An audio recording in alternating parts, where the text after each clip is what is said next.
আজকে চলে আসলাম মায়ের হাতের মজাদার চিকেন রোস্টের রেসিপি নিয়ে। আর এটি কিন্তু দেশি মুরগির চিকেন রোস্ট। মা যেহেতু ঘরে দেশি মুরগি পালে, সেই জন্য মা সবসময় এটি দেশি মুরগি দিয়ে করে থাকে। এটি খেতে কিন্তু দুর্দান্ত হয়ে থাকে, আর একটা সহজ একটা রেসিপি। প্রথমেই হচ্ছে চিকেনগুলোকে মেরিনেট করে নিব একটু লবণ, লেবু, ফুড কালার দিয়ে। ফুড কালারটা অবশ্যই দিবেন, তাহলে চিকেনের যে কালারটা সেটা অনেক ভালো আসে। তারপর একে একে সবগুলো উঠিয়ে নিয়েছে। তারপর পেঁয়াজ বেরেস্তা করে নিয়েছিল আগে, সেটাতে দেখিয়েছেন। তারপরে তো ওই তেলে মা একে একে রসুন বাটা, আদা বাটা, পেঁয়াজ বাটা, তারপর এলাচি, দারচিনি, তেজপাতা সব দিয়ে দিচ্ছে। দিয়ে দেওয়ার পর এটাকে ভালো করে কষিয়ে নিবে মা। কষিয়ে নেওয়ার পর হচ্ছে রাঁধুনি চিকেন রোস্টের যে মশলাটা আছে সেটা দিয়ে দিল। তারপর হচ্ছে মশলাটা যাতে না লাগে পানি দিয়ে দিল।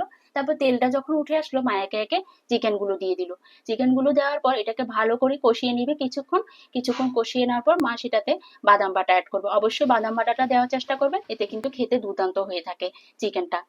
তারপর হচ্ছে এটাতে টমেটো সস, তারপর হচ্ছে একটু ফাটিয়ে রাখা আগে থেকে টক দই, তারপর হচ্ছে এটাতে দিয়ে দিল হচ্ছে পরিমাণ মতো চিনি, তারপর হচ্ছে দুধ। দুধটা আমাদের ঘরে ছিল গরুর দুধ, আপনারা যে কোনো লিকুইড দুধ দিতে পারেন। আর এই পুরো রান্নাটা মা কিন্তু গরুর দুধ দিয়ে তৈরি করেছে, কোনো ধরনের পানি ইউজ করে না। আর এই তো লাস্টে দিয়ে দিল হচ্ছে পেঁয়াজ বেরেস্তা, কাঁচামরিচ আর হচ্ছে কিশমিশ। তারপর এই তো নামিয়ে নিল।